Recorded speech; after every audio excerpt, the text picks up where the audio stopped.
In the heart of a growing African town, where the old ways still breathed beside new dreams, life moved with a rhythm that belonged to both yesterday and tomorrow. The elders often said that a town without memory is like a tree without roots. And so, even as new buildings slowly appeared and young people spoke of cities and opportunities far away, the spirit of tradition still guided the people. The mornings began with the sound of roosters and distant drums. Women swept their courtyards before the sun climbed into the sky. Men gathered beneath wide trees to speak about crops, family matters, and the stories passed down from their ancestors. Children ran barefoot through narrow paths, laughing freely as if the world held no secrets yet. It was a place where the past and the future walked side by side. The roads that crossed the town were long and dusty, colored deep red by the earth itself. When the wind blew, it lifted that red dust into the air like a quiet dance of the land. Along these roads, people carried baskets on their heads, walked to the fields, or visited the busy market that sat at the center of the town. The market was the beating heart of the community. Spices filled the air with strong and sweet smells. Women sold ripe mangoes, cassava, groundnuts, and bright fabrics that shone under the sun. Traders called out to passing customers, and laughter traveled between the stalls like music. Near the market stood homes built by generations before them. Strong clay walls, wide courtyards, and wooden doors carved by careful hands. These houses were not only places to sleep. They were stories built into the earth. Each home held memories of births, weddings, and quiet evenings where elders told stories under the moon.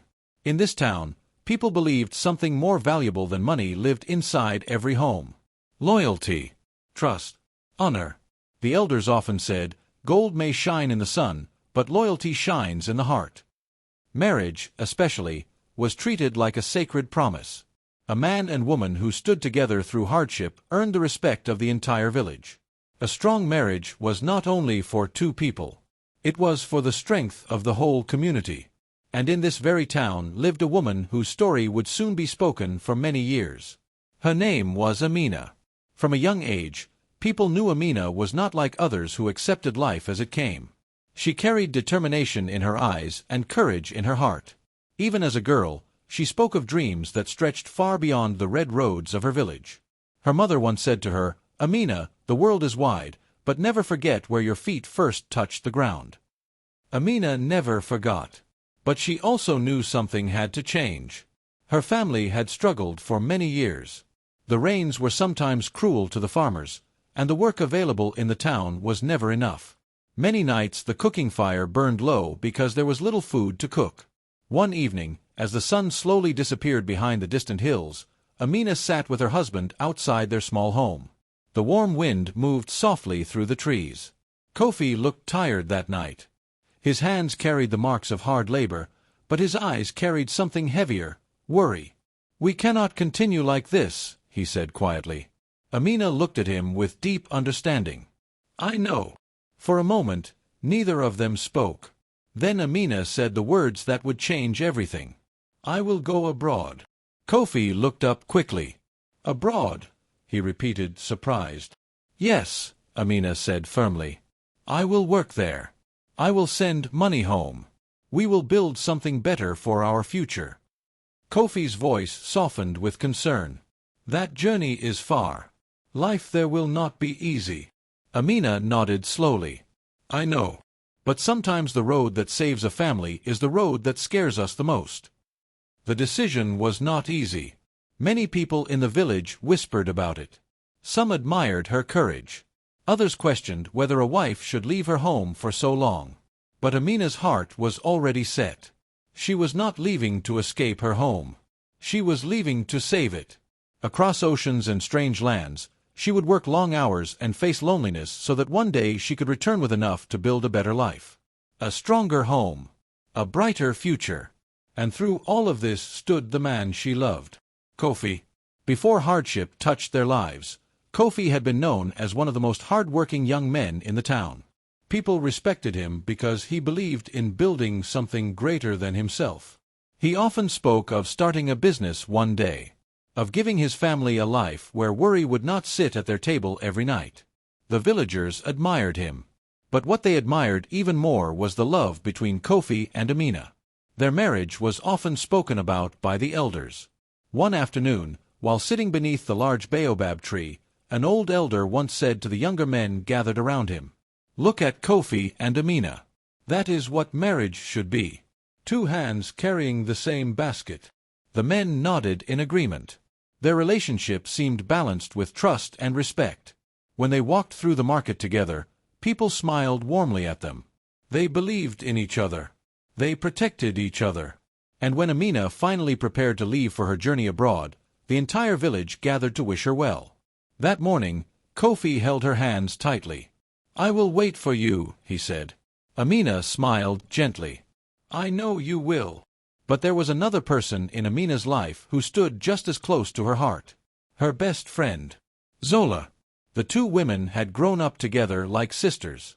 As children, they ran through the same dusty paths, fetched water from the same well, and shared the same dreams while lying beneath the open sky. They laughed together. They cried together. And they trusted each other with every secret their hearts carried. When Amina prepared to leave the village, Zola stood beside her quietly, her eyes filled with emotion. "I will miss you," Zola said softly. Amina hugged her tightly. "Take care of the home while I am gone," she said. "And help Kofi if he needs anything." Zola nodded without hesitation. "You are my sister," she replied. "Your home is my home." The promise sounded pure. The friendship seemed unbreakable. And as Amina stepped onto the bus that would carry her far away from the village, she believed something with all her heart. Distance might separate people, but true trust would always bring them back together. In that village, friendships were not taken lightly. People believed that when two children grew together under the same sky, sharing the same dust on their feet and the same laughter in their hearts, their bond became something deeper than friendship. It became family. That was the kind of bond Amina and Zola shared. As little girls, they were rarely seen apart. When the morning sun rose over the red earth, the two girls were already running through the narrow paths of the village. Sometimes they chased each other between mango trees. Other times they helped their mothers carry water from the well, balancing small clay pots on their heads while laughing loudly. "Slow down, Zola," Amina would shout as they walked back from the well. Zola would grin and say, "If I slow down, the goats will reach home before us." And the two would burst into laughter again. At night, when the moon hung bright above the village, they often lay on woven mats outside their homes. They watched the stars and whispered about the future. "One day," Amina said once, pointing at the wide sky, "I will travel far beyond this village." Zola turned her head and looked at her carefully. "Why would you leave?" she asked. Amina smiled softly. "Because sometimes the world is bigger than the place we are born. But no matter where I go, this village will always live in my heart." Zola nodded slowly. "Then wherever you go," she said, "I will always be here waiting for your stories." Their friendship grew like a strong tree planted in deep soil. They shared secrets that no one else knew. They protected each other during arguments with other children. When one cried, the other was always there. People in the village often smiled when they saw them. "Look at those two," an old woman once said at the market. "They are like twin sisters born from different mothers." Years passed. Childhood slowly turned into adulthood. Life brought responsibilities, marriages, and struggles. But the bond between Amina and Zola remained strong. At least, that was what everyone believed. The day came when Amina had to leave for the distant land where she would work. The whole village gathered near the road where the old bus would arrive. The air was filled with both excitement and sadness. Amina hugged her mother tightly. She embraced the elders and thanked them for their blessings. But when she turned to Zola, her eyes softened with deep trust. "Zola," Amina said quietly, holding her friend's hands, "you know my home better than anyone." Zola nodded. "You know my husband. You know my life." The wind moved softly through the trees around them. Amina continued, "I will be far away for a long time. Please, watch over my home. If Kofi needs help, be there for him. And make sure nothing happens to the house." Zola looked straight into Amina's eyes. "You worry too much," she said gently. Then she placed her hand on her chest. "As long as I live, your home will be safe." Several villagers stood nearby, hearing the promise. The words were not spoken in secret. They were spoken under the open sky, where witnesses stood and tradition carried weight. An old elder who had been listening nodded with approval. "That is how true friendship should be," he said. Zola lifted her voice again so everyone could hear. "Amina is my sister," she declared. "Her life, her home, and her honor are safe with me." The women nearby smiled warmly. Another elder raised his walking stick and said, "May the ancestors bless such loyalty." In that moment, the promise felt sacred. No one in the village doubted it. And so Amina left. The journey was long and difficult. The land she traveled to was far from the red soil of her home. The language sounded different. The air even smelled different. But Amina worked hard. Every day she woke before the sun and labored until her body ached. Sometimes she cleaned houses. Sometimes she worked in busy kitchens. Some nights she fell asleep with tears quietly sliding down her cheeks. But she never gave up. Each month she sent money home. In her letters she wrote simple words to Kofi. "Be patient. Our future is growing." Years passed like slow-moving rivers. Back in the village, life continued. Children grew taller. Seasons changed. The market grew busier. And far away, Amina kept working, always dreaming about the day she would return home. Then one day, that day finally arrived. The bus rolled slowly along the dusty road leading into the village. Amina sat quietly by the window, her heart beating with excitement. Her hands trembled slightly as she held the small bag that carried her belongings. She whispered to herself with a smile. "Finally, I am home." She imagined Kofi running to greet her. She imagined Zola laughing and hugging her. She imagined the warm voices of neighbors welcoming her back. Her heart was full of joy. But when she stepped off the bus, something felt different. The air was the same. The red dust was the same. Yet a strange feeling sat quietly in her chest. She walked slowly toward her home, greeting familiar faces along the way. Some villagers smiled at her, but others looked at her with expressions she could not understand. When she reached the path leading to her house, she noticed something unusual. The gate looked newly painted. Amina frowned slightly. "I don't remember painting the gate," she whispered. She stepped into the compound. Inside, things felt unfamiliar. There was furniture in the courtyard that she had never bought. Chairs with bright cushions stood near the doorway. Her steps slowed. "This is strange," she murmured. Then her eyes moved toward the clothesline. Hanging there were women's clothes. Not hers. Her heart skipped. At that moment, a group of children ran past the house. When they saw her, they stopped suddenly and whispered to each other. "That's her," one child murmured. "Yes, she came back," another whispered. Amina felt a cold wave move through her body. Her feet carried her slowly toward the door. The house was quiet. Her hand reached for the wooden handle. She pushed the door open. And then she froze. Inside the house stood Zola. But she was not standing there like a visitor. She was standing there like the woman who belonged in that home. For a moment, time stopped. The room fell into heavy silence. Amina's heart sank deep inside her chest. And in that single moment, the promise made under the open sky began to crumble. Amina stood in the doorway, her hands trembling as if the very walls of her home had grown heavy overnight. The familiar smell of cooking fires and polished wood that once welcomed her now felt foreign. Every corner she had touched, every room she had imagined for laughter and family, seemed to mock her with an unfamiliar stillness. The silence pressed against her chest, making it difficult to breathe. She took a slow step inside, the dust of the courtyard crunching beneath her feet, each sound echoing in the hollow space that had once been her sanctuary. Her mind drifted across oceans, to nights under foreign skies, where lanterns glowed dimly in cold rooms she had never imagined calling home.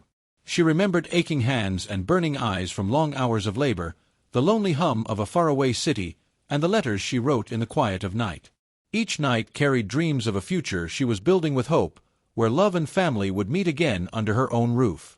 Every coin she had earned had been sent home with prayers whispered into the wind, folded carefully with love, trust, and a vision of a future she and Kofi had dreamed together.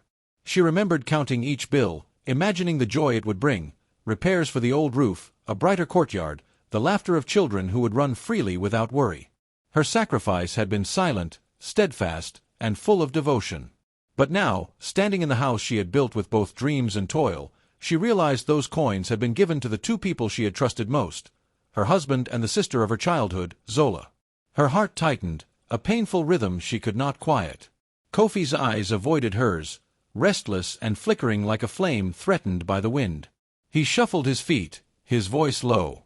"Amina, things changed while you were away," he murmured, but the words fell short, leaving shadows in the space between them. She looked at him, searching for honesty in a face she once knew so well. "Changed?" she asked softly, her voice trembling but steady. "Explain, Kofi. Tell me why this house, my home, feels like a stranger's now." He swallowed, his throat tight. I was lonely. You were gone so long. We both thought, maybe you wouldn't return soon. And then, Zola, it happened. I never meant." His excuses hung in the air, weak as dust on the courtyard stones. Amina's gaze pierced him, unflinching. The truth he refused to say clung to the walls like a shadow, hiding behind silence and shame. Every excuse, every fragment of blame, fell flat against the weight of years she had spent believing in their bond. And then she looked toward Zola. The friend who had laughed with her under the same village sky, who had once whispered secrets and held her hand through childhood storms, was no longer the quiet girl she remembered. Zola stood with a calm certainty, the kind that belonged to someone claiming what was not theirs. Her posture was unyielding, her voice carrying authority that echoed in the courtyard. The courtyard itself seemed to bend to Zola's presence. The walls that had once echoed Amina's laughter now listened to Zola's instructions, her movements decisive and confident, as though the home had shifted allegiance. Amina's heart ached at the realization. Zola had become a woman of authority here, a presence that commanded the space she had nurtured for years. Every room, every corridor, even the courtyard where children once ran freely, answered now to Zola's voice. Her quiet smile hid ambitions that had quietly grown like vines around the foundation of Amina's life. The betrayal was not loud. It was calm, measured, and inescapable, leaving Amina alone in the house that was hers in memory but no longer in reality. She took a step back, breathing slowly, feeling the weight of both distance and time pressing down. The home she had built with love now stood as a testament to trust broken and innocence betrayed. Yet deep inside, beneath the anger and hurt, a small flame of resilience stirred, a reminder that even in the darkest betrayal, the heart of an African tale beats strongest in those who endure. The village had always been alive with stories, but now the air seemed heavy with hushed words and careful glances. Behind closed doors, behind the curtains of sunlit homes, whispers began to ripple like a gentle wind turning into a storm. People spoke in soft tones, afraid of being overheard, yet unable to contain the murmurs of curiosity and suspicion. Every visit Zola had made while Amina was away, once seen as innocent, now resurfaced in memory as a thread in a web no one had expected.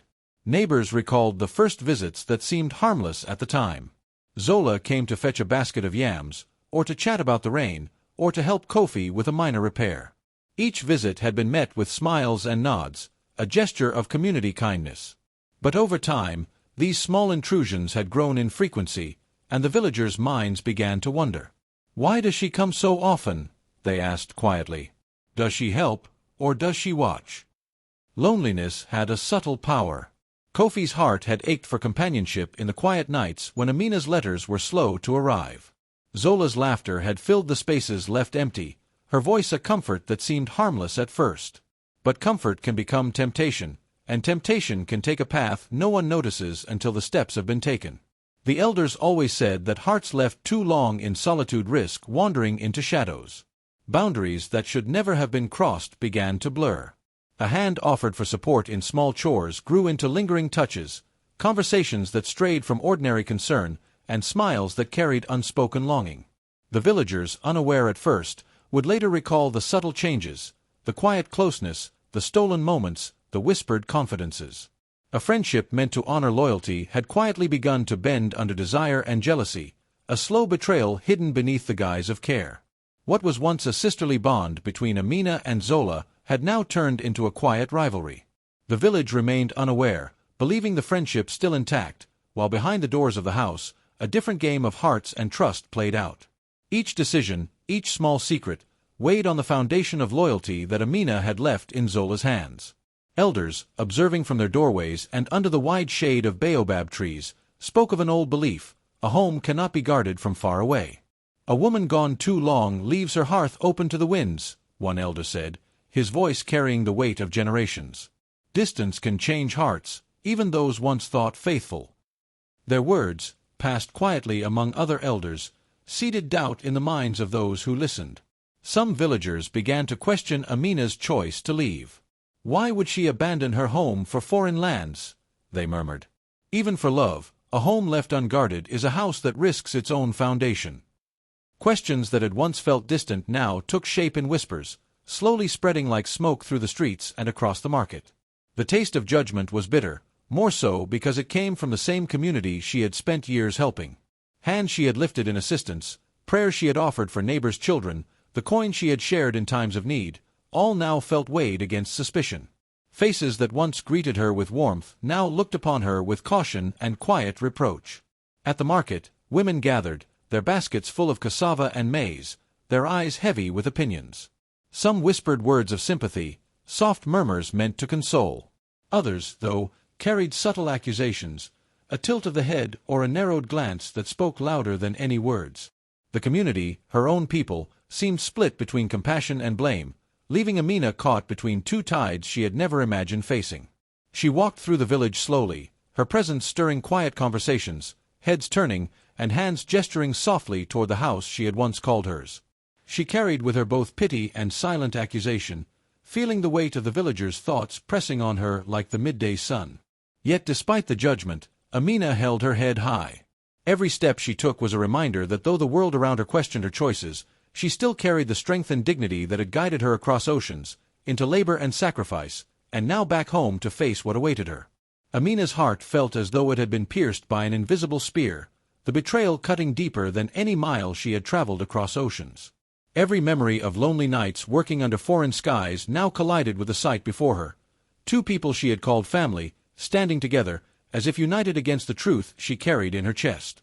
Kofi's eyes avoided hers, flickering with guilt and hesitation, while Zola's calm confidence seemed to mock the years of trust Amina had poured into them both. She noticed for the first time the subtle changes that her hard-earned money had made inside the house. Walls were freshly painted, polished to a brightness she had never imagined, and furniture replaced with items that spoke of comfort she had only dreamed about. The rooms glowed, but the warmth she had hoped to return to was missing, replaced by a presence that was foreign and uninvited. Amina's suspicion grew with each careful glance. Could it be that the very sacrifices she had made, the coins sent home with prayers and hope, had been used to build a life for the two who now stood before her? The thought burned in her mind, like a fire spreading quietly through the courtyard she once knew as her own. Neighbors, who had been careful to speak in whispers, slowly began to reveal pieces of a hidden story. "I remember Zola watching," one elderly woman said softly. Her eyes always lingered a little too long when Amina spoke of her life abroad. She wanted the things Amina had, but never spoke of it. Another added, "It was never out in the open, but the envy was there, planted like a seed that grew silently over the years." Amina's chest ached as she realized the depth of the betrayal. Zola, the friend who had once smiled at her jokes and shared secrets under the same village sky, had secretly desired the same freedom, the same love, the same opportunities she herself had fought to earn. The marriage she had built, the chance to work abroad, the independence she had cherished, all had been observed from afar, silently longed for, and quietly plotted over time. The seed of jealousy had grown slowly, nurtured by distance and loneliness. Small gestures that once seemed harmless, a shared laugh, a helping hand, had turned into dangerous emotional comfort. Each act, each smile, had quietly shifted the friendship into something unrecognizable: competition, resentment, and a longing for what was never hers to claim. Amina understood now that the betrayal did not occur in a single night. It had begun with tiny, seemingly innocent steps, gestures of care that became a bridge between two hearts at odds with loyalty. And through it all, she had been patient, trusting, unaware that the very foundation she had built, the trust, the love, the sacrifice, was slowly being used to reshape a life she had imagined only for herself. The weight of betrayal pressed down on Amina like the heavy midday sun over the red earth of her village. Loneliness and jealousy had quietly opened a door that honor should have kept closed, allowing hearts once loyal to wander into shadows. She could feel the echoes of those choices in every corner of her home, each polished wall and new chair whispering stories of trust misplaced and opportunity stolen. Outside, the village itself seemed to divide, splitting like two rivers flowing in opposite directions. Voices rose in hushed conversations, some praising Amina's courage to leave and work abroad, others condemning her absence as the reason the sacred bonds of home were broken. "Do you see what she has endured?" one woman asked at the market, her hands twisting the hem of her wrapper. "She gave all for her husband and her home, and now, this?" Another shook her head, voice low and firm. "A woman must guard her marriage. To leave it behind, even for dreams, invites misfortune. The elders have always said so." Old beliefs collided with the dreams of a modern woman who had crossed oceans to build a future for those she loved. Amina felt the weight of judgment pressing from all sides, the eyes of friends and neighbors both curious and accusatory. She walked alone through the streets, her head held high but her heart heavy. Inside, her thoughts churned, torn between the desire to fight for the love she had cherished and the knowledge that dignity could not be traded for betrayal. Should she confront the past, or walk away to preserve her own spirit? The night stretched long, her mind wandering through every memory of sacrifice, trust, and devotion. By the flickering light of a single lantern, clarity began to take shape. Betrayal would not decide her future. She could honor herself, her journey, and the life she had fought to create. Courage, not vengeance, would be the guide for the path ahead. In the distance, the ancient baobab tree stood like a silent sentinel over the village, its wide roots digging deep into generations of wisdom. Beneath its vast shade, the village had judged truth and betrayal for countless years, and tonight, its silent presence seemed to whisper a reminder. Justice and honor often return not through punishment, but through the strength of those who endure. Amina closed her eyes, feeling the rhythm of the village, the heartbeat of ancestors, and the resilience that had carried her home. One choice, clear and unwavering, would shape the life she still had the power to reclaim. The night was long, but her decision was certain. She would not let betrayal define her, and she would walk forward with dignity as her shield. Word spread quickly, carried on the warm wind and the whispers of neighbors. The elders had decreed that the dispute at Amina's home must be heard before the entire community. Their decision was final, for in this village, the words of the elders flowed like the rivers. They could not be ignored. Every home and every market stall spoke of the scandal, each tale slightly different, but all carrying the same weight of betrayal and heartbreak. Slowly, villagers began to gather beneath the great baobab, the ancient tree whose wide branches had sheltered generations and witnessed countless judgments of truth and justice. Children clutched their mothers' hands, while the elders settled on carved stools, their eyes steady and unyielding. The air was thick with anticipation, every heartbeat echoing through the dusty red earth beneath their feet. Amina walked into the circle of elders with a quiet strength, her shoulders squared though her heart quivered. The woman who had returned from distant lands now faced the remnants of her broken home, the faces of those who had once celebrated her journey now reflecting curiosity, doubt, and judgment. Kofi and Zola stood together, their posture uneasy under the gaze of the community. The eldest elder raised his staff, striking it sharply against the ground. The sound echoed like a drumbeat, calling the village to stillness and marking the beginning of the hearing. Silence fell over the gathering as every eye turned to Amina, waiting for her to speak. The whispers ceased, and even the wind seemed to pause, listening. Amina took a slow breath, letting the weight of years of sacrifice settle behind her calm expression. She could have shouted, demanded justice, or let anger spill from her mouth. But instead, she chose calm words, letting them carry the truth she had lived.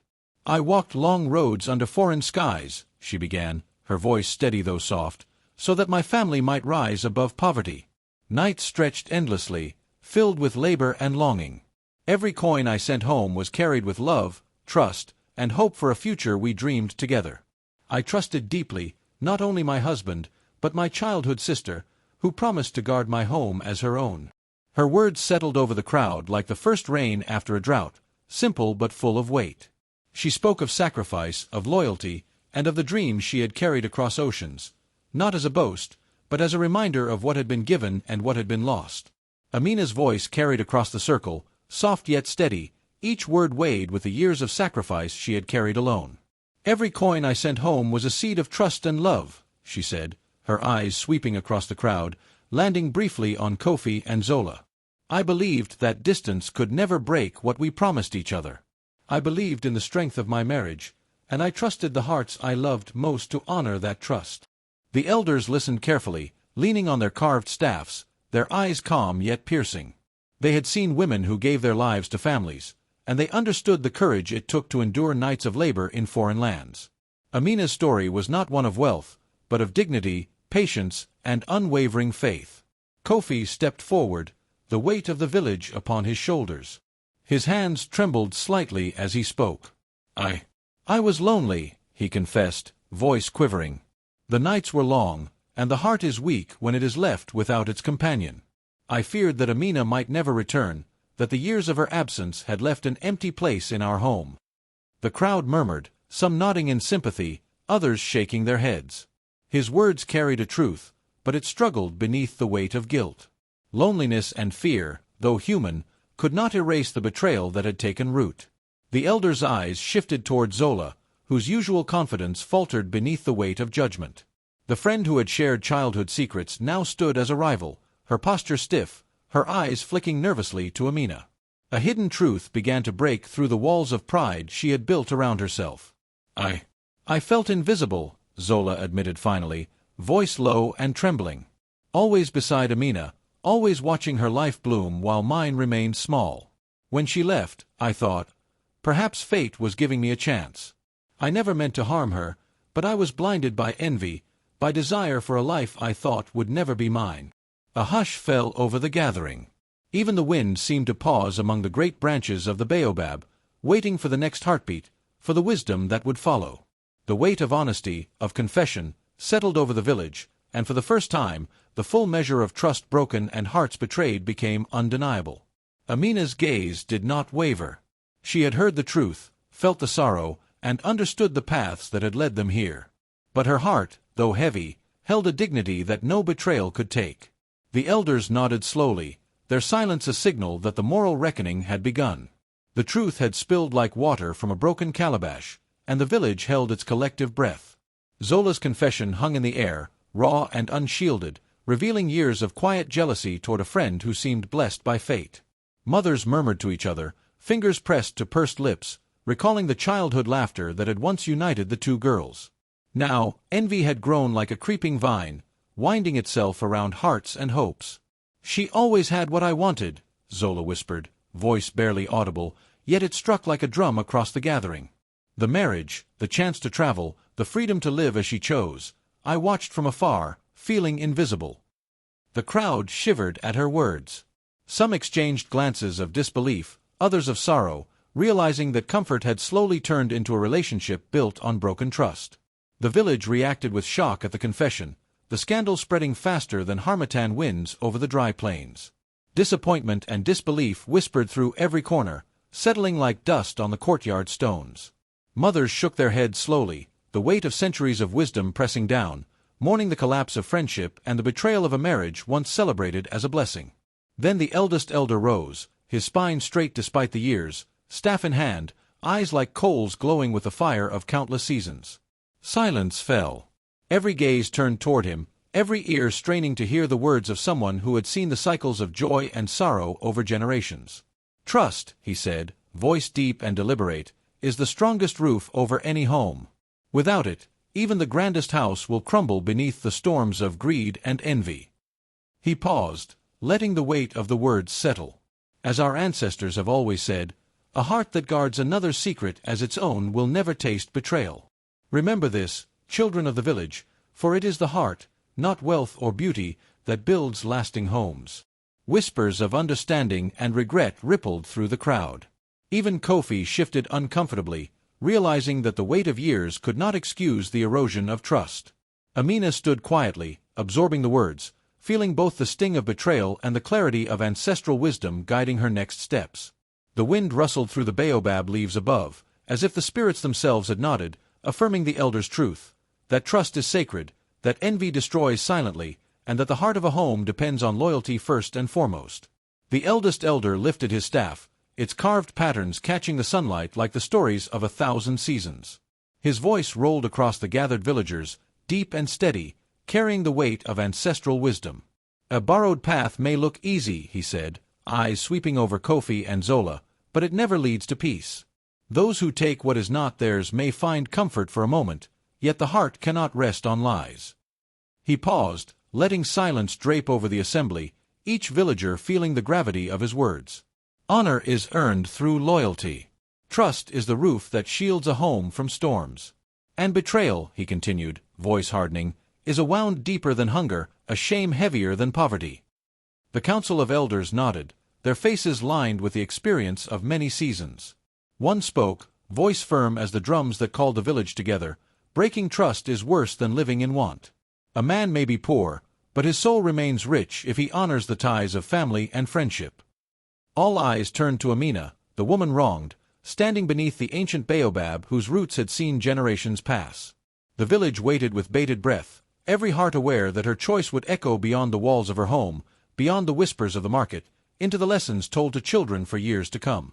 Before her lay two roads: revenge, the fire that promised satisfaction yet threatened to burn her spirit, or dignity, the quiet strength that would heal her and reclaim her life.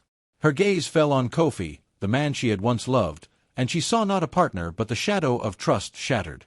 "I will not let betrayal define me," she said, voice calm yet unwavering, carrying over the murmurs of the crowd. "I choose self-respect. I walk away from what has lost its honor, and I take my heart with dignity intact." A stunned hush filled the circle. Eyes widened, jaws tightened, and even the wind seemed to pause. Her words carried a power sharper than anger, a force that reshaped the story in that moment.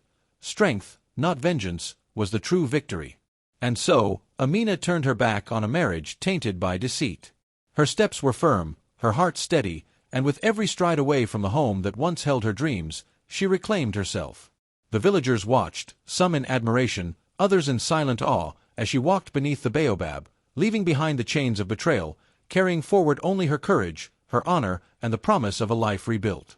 The tale of that day would be told for generations, a story not of ruin, but of a woman who chose strength when the world expected sorrow.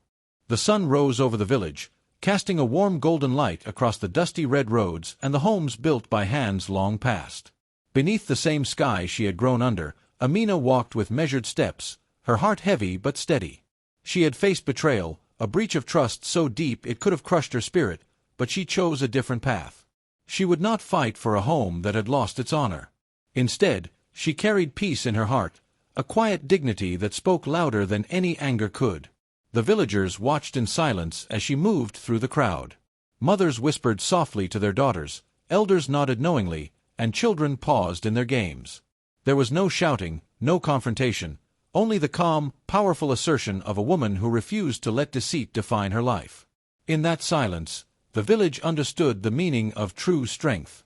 Kofi and Zola remained in the same home, but the weight of community judgment pressed down on them like a heavy clay roof. Where once respect had been freely given, now there was hesitation, murmurs, and cold glances. The absence of Amina's courage, her unwavering presence, began to reveal the cracks in their union. A house built on betrayal could not withstand the winds of shame, and slowly, the marriage that once seemed unshakable started to crumble. The villagers, remembering the sacred bond of trust that had been broken, stepped back. They spoke softly among themselves, the elders' voices carrying lessons learned from generations. "Jealousy and deceit are more dangerous than hunger," one mother whispered to another, "for they eat the heart from within before the eyes can see it." Meanwhile, Amina turned her pain into purpose. She opened a small business, a modest stall in the market, built from the savings and lessons she had brought back from distant lands.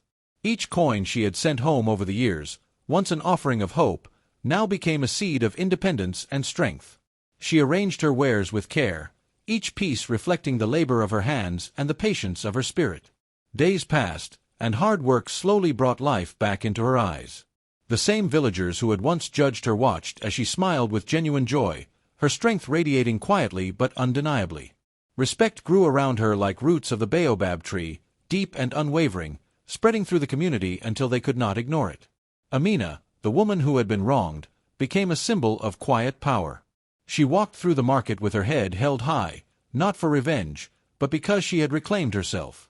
Mothers told their daughters of her courage, elders pointed to her as an example, and even those who had doubted her learned that dignity, patience, and perseverance could build a life stronger than any betrayal could destroy.